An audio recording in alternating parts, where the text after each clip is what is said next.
All right, so Bobbie Stills here with Converge Media. I am here with Mollie Bryan of LUSIO Lights. Welcome to welcome to the morning update show. Please tell me a little bit about your company and what you guys actually do. Yeah, thanks, Bobbie. Thanks for having me on today. LUSIO was started by me about in 2015. It was started out of a need to bring awareness around light art and give those artists in our community a voice and opportunities to have their art be seen in public. So the first event that I threw was the first annual LUSIO Festival in Volunteer Park. And it was an idea that I had, and over the weekend we had about 6,000 RSVPs. I think that first year we had about 20 exhibits across 40 acres. Yeah. I mean that was your first one. So how did that come about? Yeah, and luckily I had been working with the Parks Department in more regular art shows like the Best of the Northwest, which is like a 3-day art show in Magnuson Park. So I had a repertoire with the Parks Department. I'm sure they didn't really know what I meant by light art when I first applied for the permit. Now, the reason why I actually contacted your company is, Converge Media's offices are located in Pioneer Square, and I happened to be walking home one day, and I walked by this beautiful light installation. I got to chatting with a young lady who was doing an art installation.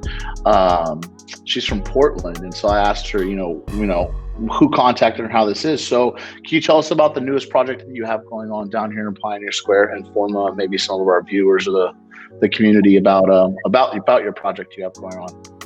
Yeah, I was contacted by the Alliance for Pioneer Square, and they wanted to utilize some funds this winter and to bring awareness to the businesses that still are open in Pioneer Square and to shed a little bit of light and joy into this winter in this really tough year. So it's kind of a short turnaround on a project, but we were able to get 9 exhibits down in Pioneer Square, all COVID safe. All except one are inside empty storefronts or empty buildings, and there is one piece out in an alleyway that's up too high for anybody to touch. So it's a COVID-safe, self-guided art walk that's up for 45 nights that'll end in January 14th.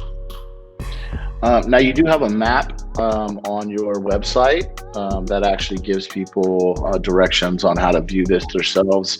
How were you actually able to access some of these empty storefronts, and then how were you able to select your artists that you were able to put these installations in?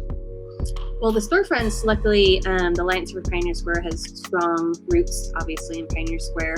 So what I did first was do a basic walk around to see what kind of places would work. There's a lot of things that could inhibit light art, for example, big, strong street lights. And then we just reached out to those businesses directly. So we're really grateful for those businesses to actually allow us to have art in their beautiful storefront windows, or, building owners in those empty spaces. As far as the artists, I've been in this space for light art specifically for about 5 years, the arts for about 12, electronic music for 20 years.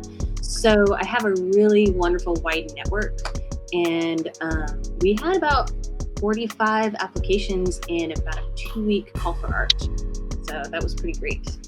So if people are interested in contacting you about maybe working together, collaborating, how do they contact you? Yeah, through the website's easy, just luciolight.com. There's a map up there and artist information, also on pioneersquare.org. And yeah, we've done all sorts of events. We've raised about $100,000 for nonprofits through doing fundraising events, festivals, private events, a wedding party in a giant hangar, as long as there's opportunity for light art to be shown. All right, Mollie, thank you very much for taking time off to do this interview. We appreciate it. Yeah, thanks. I appreciate that too.